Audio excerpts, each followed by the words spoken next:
Happy Father's Day. 제가 제 생일 축하하는 것 같은 기분이 좀 느꼈는데, 그래서 좀 이상하지만, 어쨌든 여기에 파더들 많으시니까 참 오늘 참 즐거운 아버지 날 주일입니다. 여러분들 그 아버지도 선물 다 받으셨죠? 굉장히 좋은 선물인 줄 저는 믿습니다. 좀 가볍지만 가볍다고 이렇게 얕보지 마세요. 뜯어보시면 아마 깜짝 놀라게 좋은 선물이 좀 있습니다.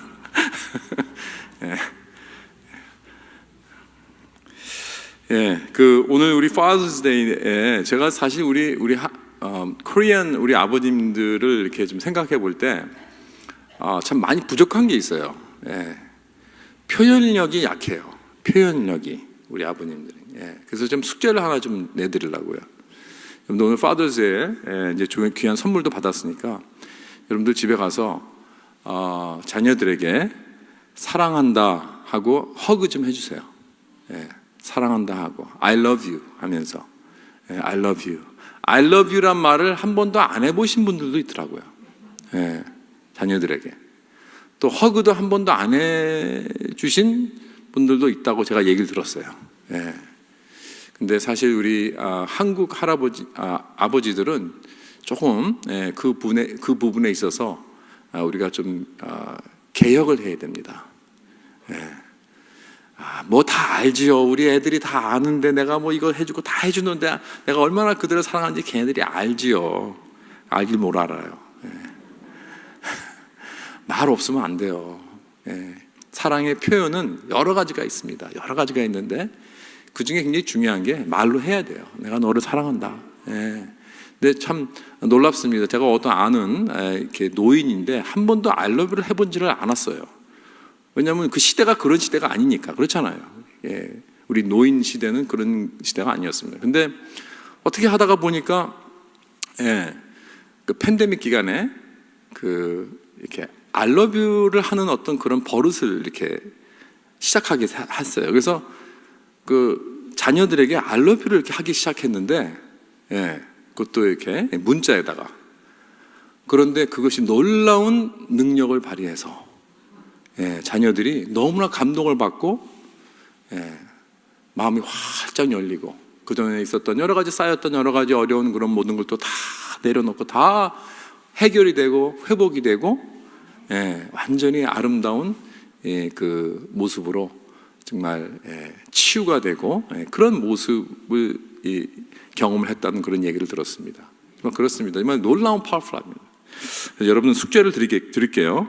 다음 주에 제가 확인하겠습니다. 하셨는지 꼭 우리 자녀들에게, 손주들에게만 하지 마시고 자녀들에게, 내 아들 딸들에게 I love you 하고 이렇게 허그 해주세요. 어쩌면 다시 그 기회를 얻지 못할 수도 있어요.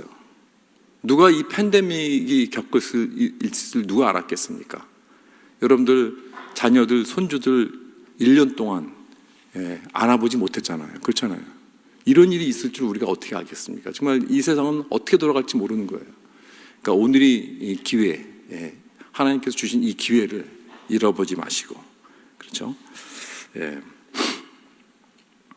너무 어려운 제가 숙제를 내드렸나요? 늘 하시는 분들은 너무 쉽죠.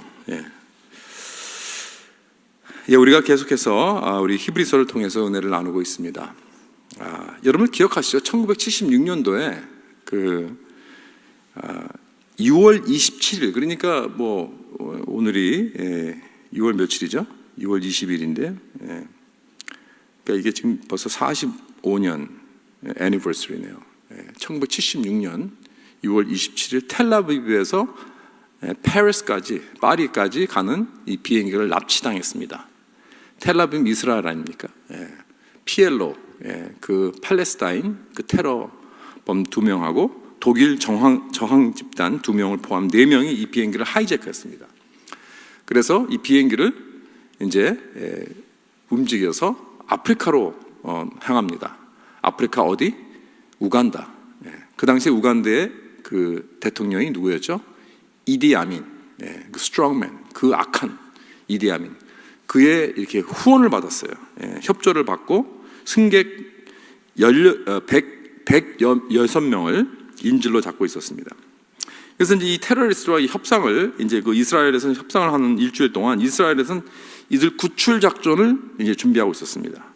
그래서 미 수송기 C-130의 이 특공대들이 이 비행기 세 대에다가 특공대들이 꽉 차가지고 그 엔테베 그 공항에 지금 막 날아가고 있습니다. 그래서 도착한 후 1시간 이내로 우간다 군인들 50여 명을 사살하고 모든 테러범들을 다 죽이고 승객 106명 중 102명을 구출했다고 합니다. 4명은 사망을 했다고 해요. 이 구출 작전은 정말 세계 역사상 가장 위대한 이 구출 작전 중에 하나였다고 하고, 이 영화를 정말 이 실화를 영화로 만드는 것도 있었습니다. 그 당시 이스라엘 총리였던 이삭 라빈이 이 미션의 성공을 놓고 이 작전은 영원히 전설에 남을 것이다 라고 선포를 했습니다. 그야말로 이스라엘 이 군대가 얼마나 놀라운 정말 군대인가 하는 것을 명성을 높인 그러한 사건이었습니다. 그런데 사실 이런 일은 이스라엘 역사에 여기만 있었던 게 아니에요. 성경을 보면 이런 비슷한 일이 있었습니다. 창세기 14장을 보면 아브라함과 관련된 사건이 일어났는데, 그 당시 네 나라의 연합군이 그 소돔과 고모라와 나라의 전쟁을 해서 승리를 함을 통해서 거기에 있는 이 사람들을 인질로 다 끌고 갔습니다. 포로로. 그 중에 아브라함의 조카 롯의 가족이 끌려갔습니다. 이 소식을 들은 아브라함이 자기가 특별히 훈련한 특공대 318명을 이끌고 낙타를 타고 그들이 숨어 있는, 그들이 있는 그 먼 지역입니다. 단 지역이니까 아주 그냥 그 남쪽에서 이스라엘 북쪽까지 다메섹까지 그냥 달려가고 있습니다. 구출 작전. 그렇죠? 비행기를 타고 가는 게 아니라 낙타를 타고 갔을 거예요, 그죠? 그래서 뭐 적은 숫자가 많았기 때문에 대낮에 침입하는 것이 아니라 밤에 다 잘 때 습격을 했습니다. 그래서 혼란스러운 가운데서 그 적들을 다 물리치고 모든 인질들을, 모든 포로들을 다 구출하고, 뿐만 아니라 그 뺏겼던 모든 물품들, 전리품들 이런 것들도 다 완전히 가지고 다시 돌아오고 영광스럽게 집으로 돌아옵니다. 그 스토리가 그 창세기 14장에 나옵니다. 다시 한번 여러분 읽으시면서 한번 그 기억을 해보시면 좋겠습니다. 아브라함이 돌아오면서 정말 영웅의 환영을 받았을 것입니다. 이렇게 예루살렘 쪽으로 향해서 내려오는데 창세기 14장에 보면 참 이상한 미팅이 이루어지는 것을 볼 수가 있습니다. 18절서부터 20절까지 불과 3절 3구절에 나와 있는데, 거기 보면 뭐라 그러냐면, 살렘 왕 멜기세덱이 떡과 포도주를 가지고 나왔으니 그는 지극히 높으신 하나님의 제사장이었더라. 그가 아브라함에게 축복하여 이르되 천지의 주제이시여 지극히 높으신 하나님이시여 아브라함에게 복을 주옵소서. 너희 대적을 내 손에 붙이신 지극히 높으신 하나님을 찬송할지로다 하매 아브라함이 그 얻은 것에서 10분의 1을 멜기세덱에게 주었더라 라고 기록이 되어 있습니다. 이 두 사람이 참 만난 것이 굉장히 미스터리어스한 만남입니다. 도대체 이것이 무슨 뜻인가? 왜 성경이 이것이 기록이 되어 있고 이 멜기세덱이라는 사람이 도대체 어떤 사람인가? 왜 이 미스터리어스한 이 작자가 나타나서 아브라함에게 떡과 포도주를 주고 축복해 주었는가? 여기가 바로 성경에서 멜기세덱이라는 이름이 제일 처음 나온 곳입니다. 그래서 성경은 이 사람을 어떻게 구사하냐면 지극히 높으신 하나님의 제사장, 그러는 살렘 왕, 그리고 이 사람은 아브라함을 축복하고 아브라함은 이 사람에게 11조를 드렸다고 합니다. 참 굉장히 좀 어떻게 보면 이상한 그러한 모습입니다. 그런데 다른 곳에는 멜기세덱이 나온 곳이 있나요? 구약에? 지금 아브라함은 주전 2100년 정도에 산 사람이었어요. 그런데 1000년 후에 이제 다윗이 나옵니다. 다윗이 시편을 많이 썼죠. 그래서 다윗이 쓴 시편 110편을 보면 그런 말씀이 나와요. 여호와는 맹세하고 변하지 아니하시리라 이르시기를 너는 멜기세덱의 서열을 따라 영원한 제사장이라 하였도다. 이런 말씀이 나옵니다. 그래서 멜기세덱의 이름이 두 번째 여기에 나오는 거예요. 1000년 뒤에. 그렇죠? 그래서 이 구절은 메시아적 구절입니다. 다윗이 그때 멜기세덱이 정확하게 누구였는가 하는 것을 정확하게 알지는 못했을 것 같아요. 그런데 성령의 어떤 영감을 통해서 멜기세덱의 제사장직에 대한 그 영원한 제사장에 대한 그 선포를, 지금 메시아적인 선포를 여기 시편 110편에서 이렇게 하고 있다는 거예요. 그래서 멜기세덱의 서열을 따른 영원한 제사장을 세우겠다. 바로 이분이 누구시냐? 메시아 예수 그리스도라는 거예요. 그래서 그것도 분명히 성경에 있긴 하지만 보통 이스라엘 사람들은 도대체 이게 무슨 뜻인가? 왜냐하면 그들에게는 제사장직이 하나밖에 없었어요. 그들은 벌써 모세의 율법을 통해서 이미 하나님께서 세워놓으신 레위 지파적인 레베리코 제사장적, 레위 지파적인 제사장직이 이미 있고 있었습니다. 벌써 400년 동안 이것을 행사해 오고 있었다는 거예요. 그 레위 지파와 또 아론의 집에서 나오는, 아론의 계열에서 쭉 내려오는 이 제사장직이 이미 있었습니다. 뿐만 아니라 멜기세덱은 영원한 제사장이라고 그랬어요. 그리고 하나님께서 직접 지명한 제사장입니다. 그러나 이스라엘 사람들이 알고 있는 제사장직은 아론의 그 집에서, 그 계열로, 그 족보에서 쭉 흘러내려오는 그 집안만 이 제사장직을 할 수 있는 거예요. 그렇기 때문에 그것은 영원한 제사장직이 아닙니다. 그들은 또 많은 경우 25살 되면 이제 인턴십을 받고 난 다음에 30살부터 제사장을 시작을 합니다. 그러면 50살이면 이제 끝나요. 이제 은퇴해야 돼요. 딱 20년밖에 안 합니다. 그러니까 완전히 다른, 이거는 굉장히 다른 제사장직이에요. 그래서 이 성경에는 이제 두 가지 제사장의 서열이 있다는 것을 여기서 이 다윗이 보여주는 거예요. 그래서 우리가 하나는 너무나 잘 아는 이 구약 율법에서 세운 아론의 집에서 내려오는 이 레베리코, 레위적인 제사장직, 그리고 두 번째 제사장 서열은 이 멜기세덱의 제사장직입니다. 이 멜기세덱의 서열, 그 반차에 따른 제사장직. 참 이것이 무슨 의미가 있는가? 이렇게 구약에서 두 군데 멜기세덱에 대한 말씀이 아주 짧게 간단하게 나옵니다. 그리고 마지막 세 번째는 다름 아닌 우리 본문 신약에서 딱 한 번, 여기 히브리서에서만 나오는 이 멜기세덱에서 아주 여기서는 굉장히 좀 이렇게 설명을 길게 해주면서 너무나 감사한 게, 이 멜기세덱의 이 정체가 무엇이고 이 중요성이 무엇이고 이런 내용을 설명을 해주는 거 있습니다. 그래서 이 멜기세덱 미스테리를 좀 풀어주고 있습니다. 여러분 한번 상상해 봅시다. 지금 이 히브리서를 쓰고 있는 저자는 우리가 정확하게 누구인지는 모르지만 지금 이 사람의 목적은 지금 퍼져 있는 그 초대교회에 그 여러 가지 어려움을 당하고 있고 여러 가지 핍박과 심한 환난을 당하고 있는 이 크리스찬들을 향한 편지입니다. 그것도 주로 이 유대 백그라운드가 있는 이스라엘 사람들입니다. 유대인의 백그라운드를 가지고 있는 사람들. 그래서 이들에게 어떻게 하면 참 위로의 말씀, 격려의 말씀, 힘의 말씀, 평안의 말씀을 줄 수 있을까라고 하면서 이제 구약을 이렇게 들여다보면서 연구를 하다가 창세기 14장에 나오는 이 아브라함과 미스테리의 이 미스테리적인 이 멜기세덱의 만남의 스토리를 읽게 됩니다. 그리고 시편 110편에서 그의 이름이 다시 나오는 것을 묵상하다가 탁 무릎을 치고 바로 이거다. 이 멜기세덱이 다름 아닌 하나님께서 준비하신 유형이다. 장차 오실 예수 그리스도를 타입하는, 유형을 하는 그림자, 미리 예고를 하는 그러한 타입이다 하는 것을 깨닫게 되는 거예요. 자, 그럼 이 깨달음을 통해서 어떻게 하면 이 히브리서에서 초대교회 유대인 신자들에게 위로를 해주는 말씀을 쓸 수 있을까? 그래서 히브리서 저자가 신약에서 처음으로 이제 멜기세덱에 대해서 설명을 쭉 하면서 물론 성령의 영감을 받아서 쓰게 되죠. 그러면서 인생의 믿음으로 환난을 당하고 있는 이 유대 백그라운드의 신도들을 위해서 그 말씀을 이게 다가가고 있는 것입니다. 그래서 멜기세덱의 반차에 따라 영원한 대제사장인 예수 그리스도를 더욱더 확실하게 알고 바라보자, 이겁니다. 거기에 우리의 위로가 있다는 거예요. 거기에 우리의 놀라운 믿음의 확고한 뿌리가 있다는 것입니다.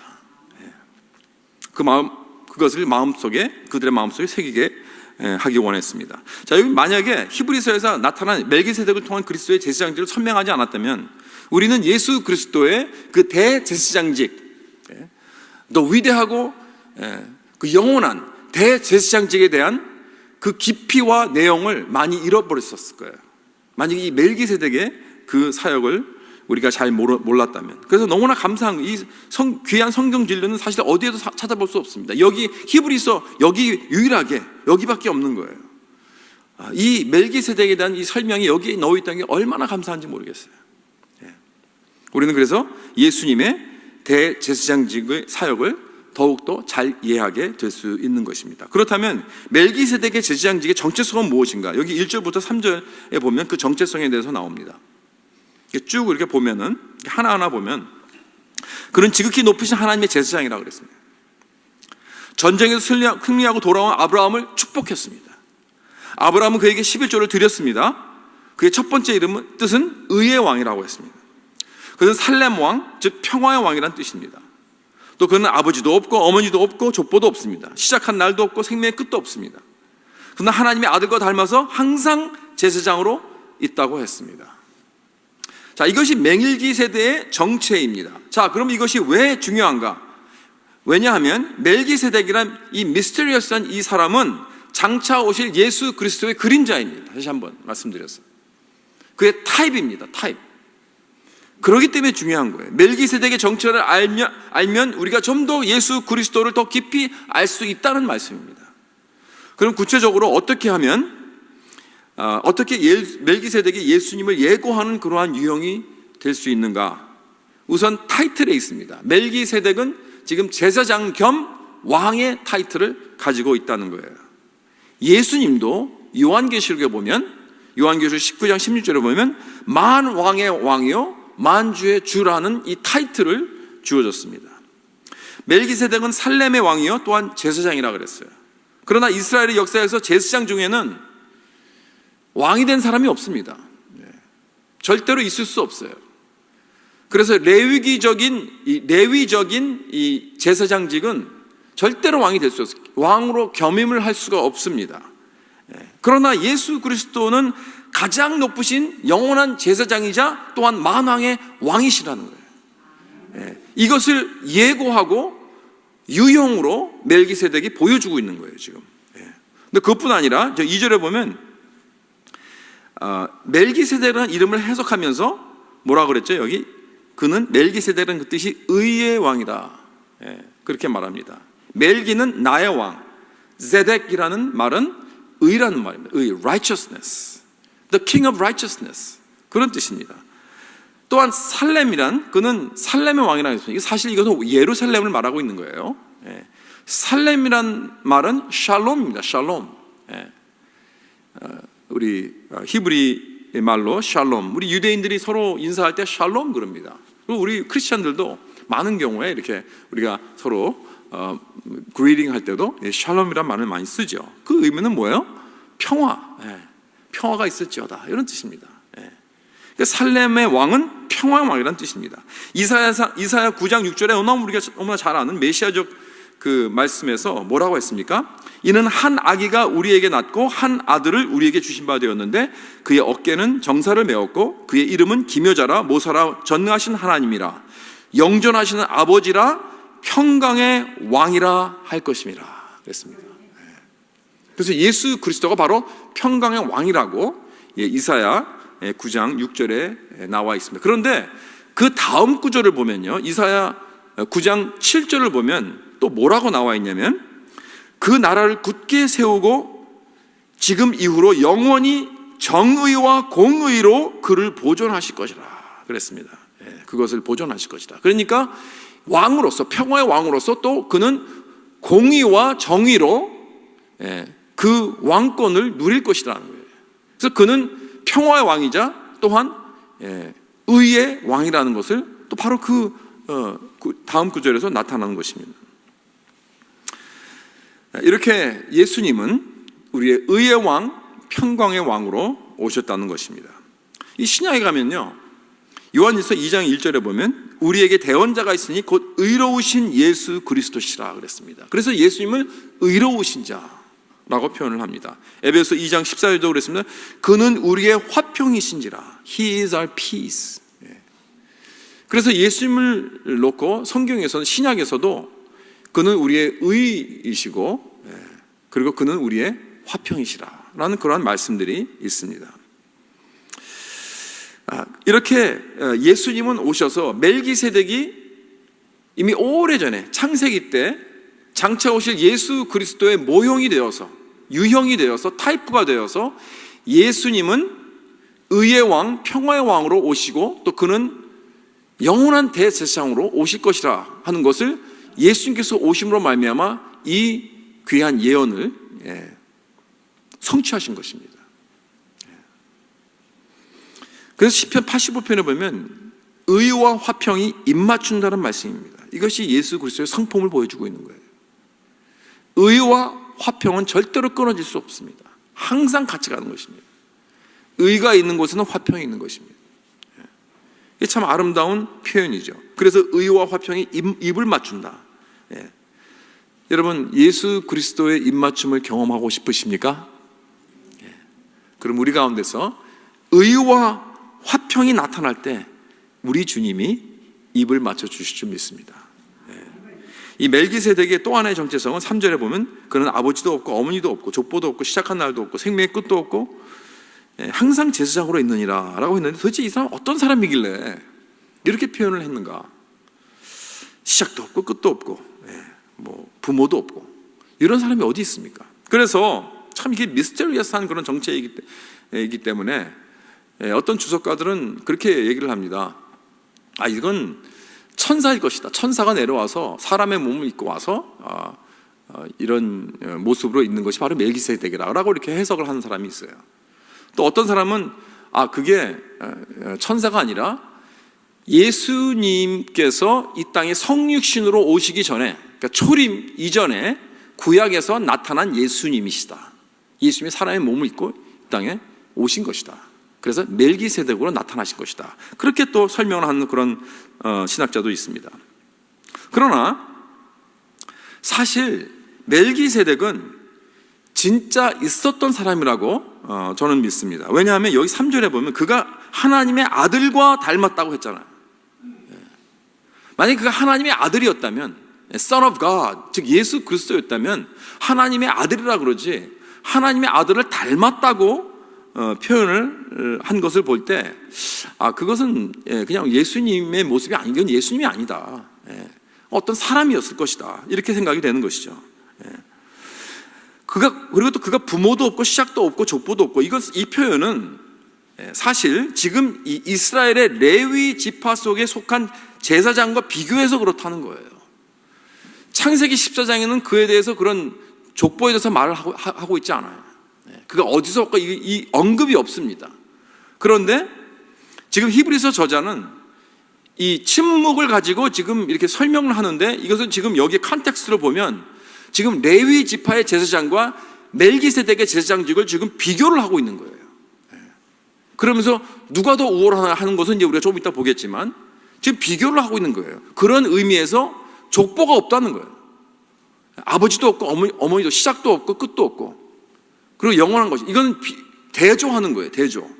자, 그렇다면 레위 지파에 속한 제사장은요, 반면에 족보가 아주 중요합니다. 그 사람은 이 아론의 집에서 내려온 족보가 있어야 돼요. 그래야 제사장의 자격이 있는 것입니다. 그게 없으면 제사장의 자격이 없어요. 그래서 한때 그 이스라엘 역사에 보면 우리가 예레미야를 공부하고 있는데, 예레미야에서 이제 우리가 앞으로 이제 볼 것이지만, 이제 이스라엘 그 남방 유다가 이제 완전히 멸망을 하고 바벨론의 포로를 잡혀갑니다. 그리고 난 다음에 70년 후에 다시 귀환을 합니다. 다시 돌아오는데, 에스라에 보면 다시 돌아오는 사람들이 쭉 하면서 이제 그 이름들을 다 쭉 나열을 하면서 제사장을 이제 세워야 되는데, 어떤 사람들이 나타나서 내가 제사장의 족보입니다라고 나타났어요. 그래서 오케이, 그러면 족보를 보자. 그랬더니 뭐 전쟁 중에 뭐 난리 속에 다 없어졌습니다. 족보가 없습니다. 그럼 족보가 있어야 내가 확인을 해야 될 거 아니에요. 아무나 세울 수 없거든요. 자기야 말로 자기가 제사장의 후손이다 한다고 해서 세울 수 족보를 봐야 되는 거예요. 족보가 없어? 그러면 안 돼. 그래서 본인은 하겠다고 하지만 그것을 허락을 안 한 그러한 기록이 에스라 2장에 보면 나와 있는 것입니다. 그렇기 때문에 이 이스라엘 백성, 이스라엘의 그 제사장들은 족보가 아주 중요합니다. 거기에 대조해서 멜기세덱은 족보가 없습니다. 필요가 없는 거예요. 그렇죠? 그런 의미에서 아버지도 없고 어머니도 없고 족보도 없고 시작한 날도 없고 끝날 없다. 그때는 그런 뜻이죠. What about Jesus? 예수님은 어떻습니까? 예수님은 족보가 있으셨죠. 그렇죠? 우리 마태복음에 나와 있죠. 그러나 그 족보는 어느 지파입니까? 레위 지파입니까? 아니잖아요. 왕족의 지파인 유다 지파입니다. 그렇죠? 그래서 사실 예수님도 그 제사장의 그 족보는 아니에요. 레위 지파가 아니기 때문에. 그렇다면 아브라함 당시 멜기세덱이라는 사람은 진짜 예루살렘의 그 성의 왕이었습니다. 물론 그에게 어머니도 있었고 아버지도 있었지만 창세기 14장에서 그 족보에 대해서 전혀 언급하지 않은 이유는 그가 장차 오실 예수 그리스도의 유형이기 때문에 그렇습니다. 그 유형은 진짜 그 사람이 아니고 나중에 진짜 올 그 사람에 대해서 이렇게 포트레이트해서 보여주는 거예요. 그걸 영어로 타입이라고 그러죠. 모형, 모델 또는 유형. 예를 들어서 광야에서 이 반항하던 이스라엘 백성들에게 불뱀을 풀어서 물게 하십니다. 하나님이. 그러죠? 근데 그들이 이제 불뱀에 물려서 이제 죽어가고 있을 때 모세가 하나님께 중보하니까 오케이.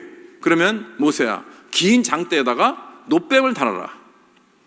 이런 그 스토리 기억하시죠?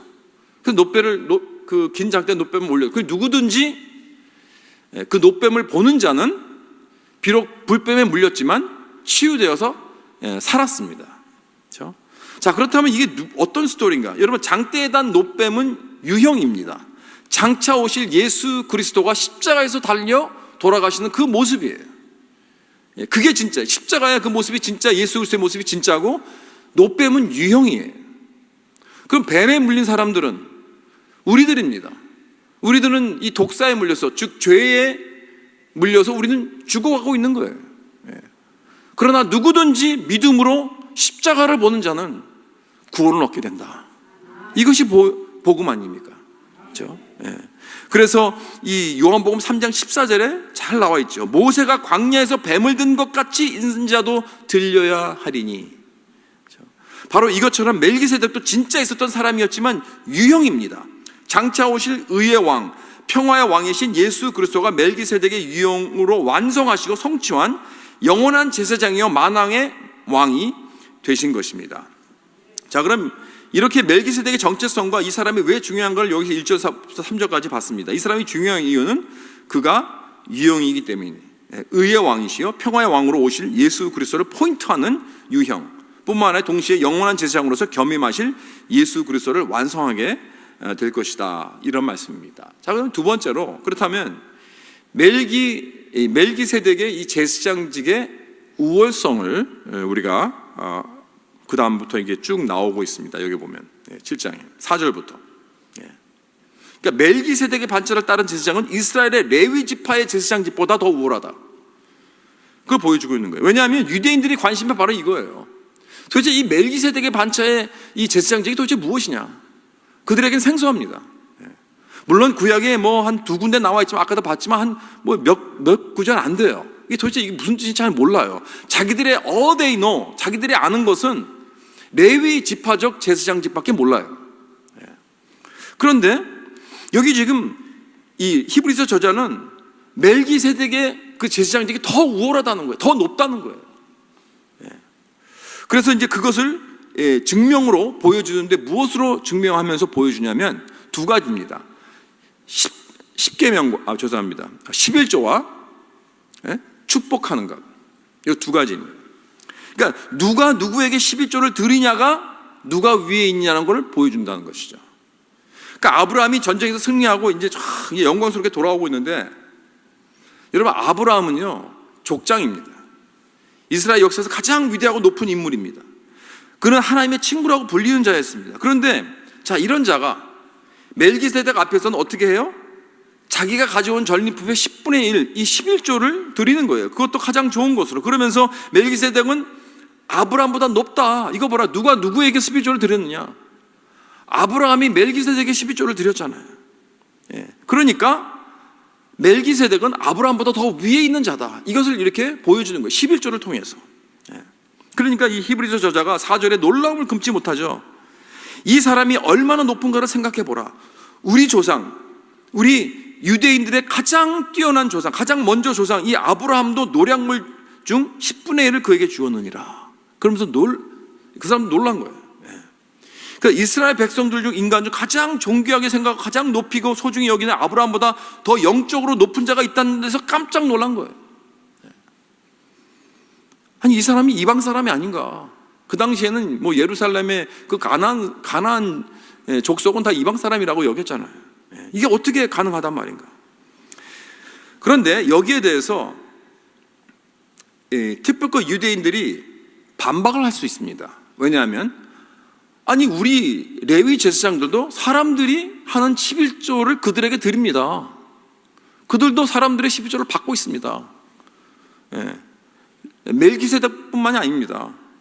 그렇게 이렇게 반박을 할 것을 미리 예상한 것처럼 이제 히브리서 저자가 5절부터 쭉 10절까지 설명을 하는데, 간단하게 말하면요, 물론 이스라엘의 그 레위적 제사장들도 11조를 사람들에게 받았지만 사실 레위 지파도 멜기세덱에게 11조를 드린 것과 다름없다. 왜냐하면 레위 지파가 어디서 나왔어요? 아브라함에게 나왔습니다. 아브라함의 후손입니다. 그래서 레위 지파도 가장 위대하게 여기는 이 아브라함이 멜기세덱에게 12조를 바쳤다면 레위 지파들도, 제사장들도 멜기세덱에게 12조를 바친 거나 다름이 없다. 이런 논리입니다. 그렇지 않아요? 그렇죠? 그래서 이제 더 이상 이건 논란이 될 게 없다. 어느 제사장직이 더 높은지 이건 더 이상 논란이 될 것이 없다. 케이스 클로즈. 딱 그렇게 여기서 이제 이 히브리서 저자가 말하고 있는 거예요. 그런데 또 하나의 증거를 대요. 그것을 보면 족한데 또 하나의 증거는 뭐냐면 축복의 증거입니다. 축복. 누가 누구를 축복하느냐. 이것도 중요합니다. 7절에 보니까 논란의 여지 없이 낮은 자가 높은 자에게서 축복을 받느니라 그랬어요. 그렇죠? 축복은 항상 물 같아서 위에서 밑으로 내려가는 것입니다. 높은 자가 낮은 자를 축복합니다. 위에서 밑으로 부모가 자녀들을 축복하고, 그렇죠? 선생님이 학생들을 축복하고, 그렇죠? 왕이 백성들을 축복하고, 이렇게 항상 위에서 이렇게 밑으로 내려가는 거예요. 그래서 항상 축복이라는 위에서 내려가고, 그러니까 이 순서가 이 성경과 히브리 문화 속에 깊숙이 자리 잡고 있어요. 그런데 지금 누가 누구를 축복을 했어요? 멜기세덱이 아브라함을 축복했잖아요. 여기. 그렇죠? 그런데 유대인들은요, 이걸 받아들이기가 힘들었어요. 왜냐하면 자기들에게는 아브라함이 가장 높은 자로서 이 축복을 베푼 자로서 항상 생각했거든요. 왜? 어떤 근거로?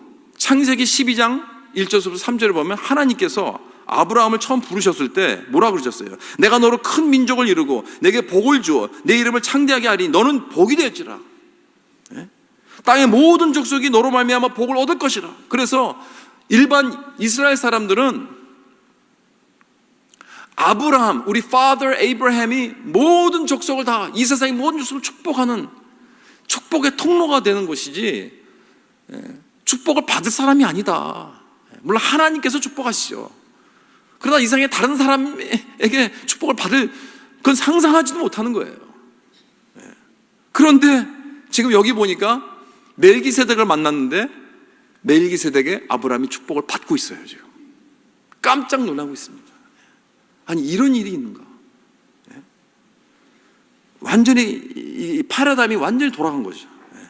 그렇다면 결론은 무엇이냐? 멜기세덱의 제사장직이 이스라엘의 레위 지파의 제사장보다 훨씬 더 우월하다는 거.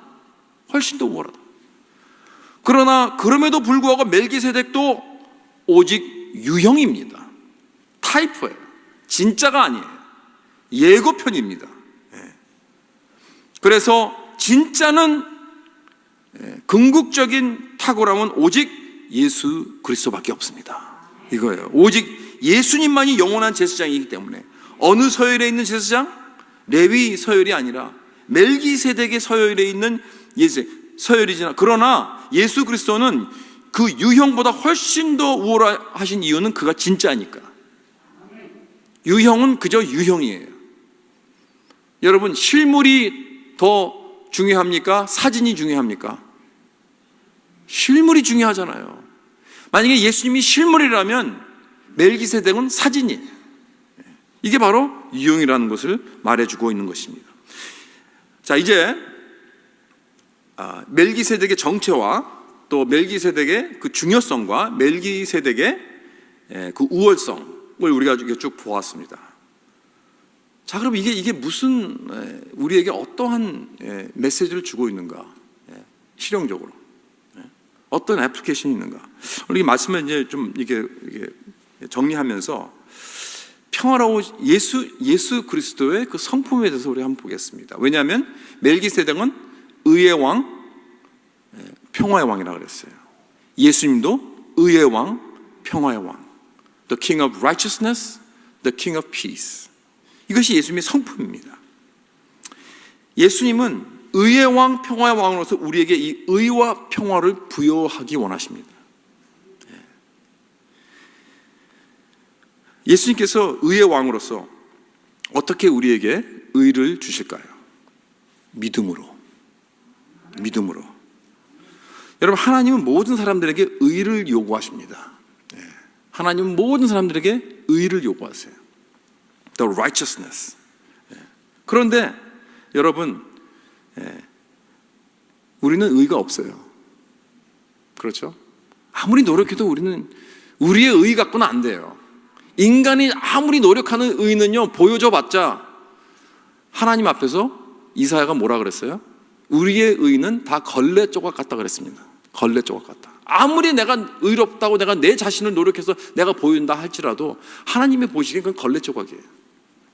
그렇기 때문에 우리는 하나님의 의가 필요해요. 그래서 바로 이 성경 로마서 3장 21절 22절에 보면 이제는 율법 외에 하나님의 한 의가 나타났으니 율법과 선지자들에게 증거한 받은 것이라. 곧 예수 그리스도를 믿음으로 말미암아 모든 믿는 자에게 미치는 하나님의 의니.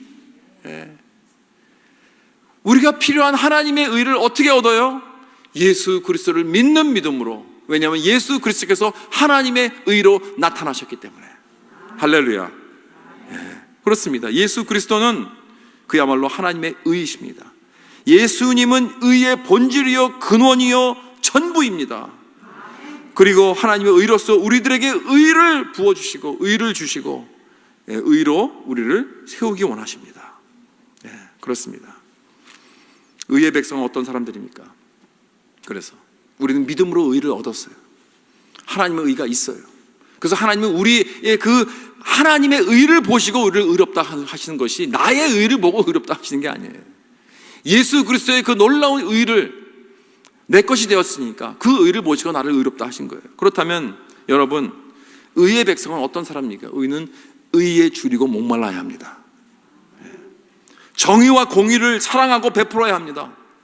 차별하지 말아야 됩니다. 여러분, 우리 인생에서 모든 부분에서 정직해야 됩니다. 우리는 의의 백성이요, 그렇기 때문에 거짓과 속이는 것과 불공평과 부정한 모습은 우리 일상에서 완전히 없애야 됩니다. 그런 것도 허락하지 말아야 돼요. 그래서 주님은 오늘도 그 의가 우리 안에 들어와서 계속해서 우리가 의로운 사람으로 성장하며 자라가기 위해서 우리에게 성령을 주시고 우리를 위해서 오늘도 중보하고 계십니다. 오늘도 우리를 위해서 기도하고 계십니다. 사랑하는 성도 여러분, 의의 백성이 됩시다. 의로운 자가 됩시다. 그럴 때 예수 그리스도의 입맞춤이 있는 줄 믿습니다. 그 다음에 이제 예수님은 평화의 왕으로서 평화를 공급해 주신 분이에요. 이것은 순리적으로 아주 논리적인 순서입니다. 의의 왕이 되시고 나서 평화의 왕이 되는 순서가 중요해요. 여러분, 의가 없이는 평화가 없어요. righteousness가 없이는 평화가 없습니다. 왜냐하면 평화는 반드시 의를 따라가게 되어 있기 때문에 그렇습니다. 이제 죽음을 앞두시고 만찬을 마치시고 제자들에게 말씀하셨습니다.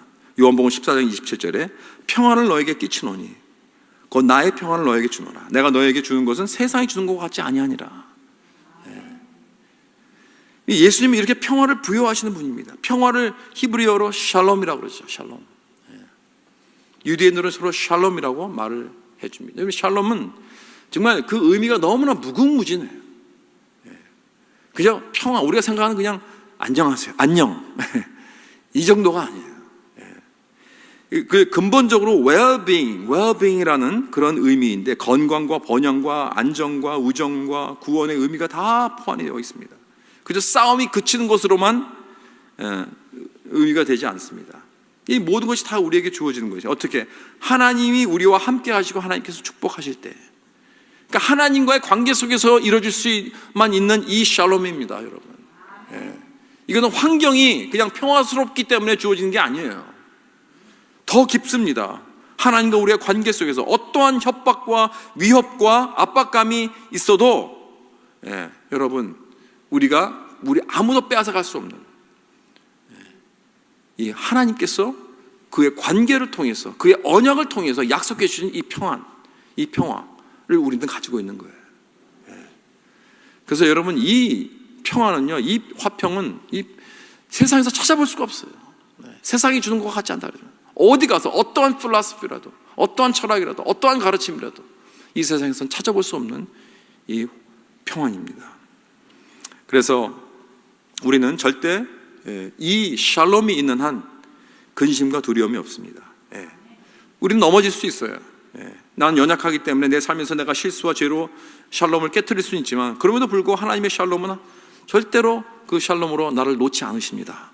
왜? 샬롬 안에는 하나님의 일방적인 약속이 있으니까.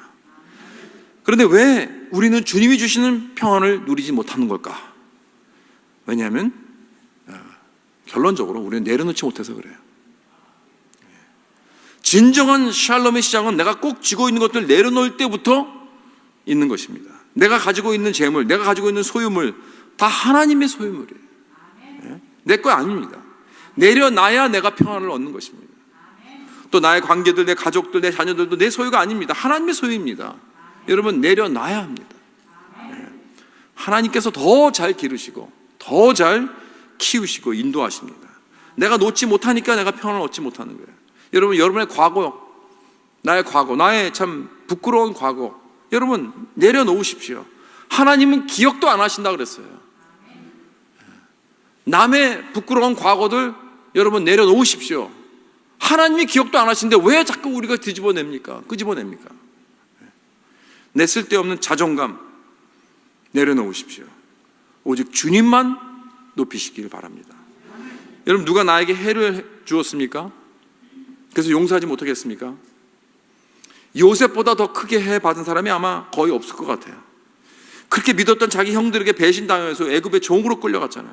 그런데 그가 이제는 애굽 그 총리 대신이 되고 완전히 자기 형들에게 복수할 수 있는 그런 자리에 있음에도 불구하고 이제 자기 앞에서 벌벌 떨고 있는 그 형들 앞에서 뭐라고 그랬습니까? 당신들이 나를 이곳에 팔았으므로 근심하지 마소서, 한탄하지 마소서. 하나님이 생명을 구원하시려고 나를 당신들 앞서 보내셨나이다 그랬습니다. 그러니까 요셉은 그것도 하나님이 하셨다는 거예요. 하나님의 긍휼 안에서, 하나님의 경륜 안에서 하나님께서 더욱 더 큰 선을 이루시려고 하나님의 관점으로 본 겁니다.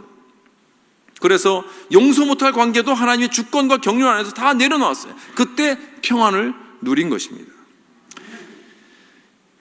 우리가 아까 본 이 창세기 14장에서 이제 아브라함이 318명의 자기의 그 특공대들을 이제 전쟁에서 승리를 하고 모든 사람들을 다 데리고 이제 전리품을 다 가지고 이제 영광스러운 모습으로 돌아오고 있었을 때 사실은 그 속마음은 편하지 않았을 것입니다.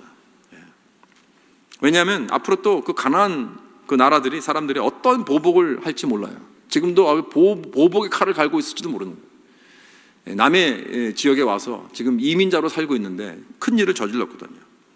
그래서 아마 마음이 좀 굉장히 편치 않았을 거예요. 평안이 없었을 것입니다. 이때 하나님은 아브라함에게 나타나셨습니다. 그래서 그 다음 장에 가보면 창세기 15장 1절에 보면 아브라함아 두려워하지 말라 그러셨습니다. 왜? 아브라함은 지금 두려워하고 있었거든요. 하나님은 다 아셨죠. 그 마음에 평안이 없고 근심과 두려움에 떨고 있었다는 것을. 그러면서 하나님은 아브라함에게 계속 말씀하십니다. 나는 너의 방패요 너의 지극히 큰 상급이니라. 이때 하나님은 언약의 하나님으로서 나타나십니다. 그래서 내가 너의 방패가 되어주겠다.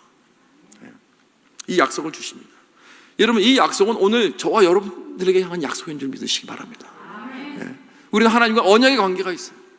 이 세상에 어떠한 공격이 나를 향해 달려오고 있을지라도, 어떠한 손가락이 나를 향해서 지금 손가락질을 하고 있을지라도, 여러분, 하나님께서 내 이름을 부르십니다. 마치 아브라함아 부르시는 것처럼 두려워하지 말라. 여러분, 아브라함을 여러분의 이름을 한번 넣어보세요. 상용아. 여러분의 이름도 한번 넣어보세요. 시작. 상용아, 두려워하지 말라. 하나님께서 두려워하지 말라. 그렇죠? 나는 너의 방패요 너의 지극히 큰 상급이니라. 오늘 이 말씀을 여러분에게 해주고 계십니다. 이 의롭고 평화로운 하나님의 약속을 꼭 붙잡으셔서 정말 주님께서 주시는 이 의와 평안을 누리시는 저와 여러분 될 수 있기를 주님의 이름으로 축원합니다. 기도하겠습니다.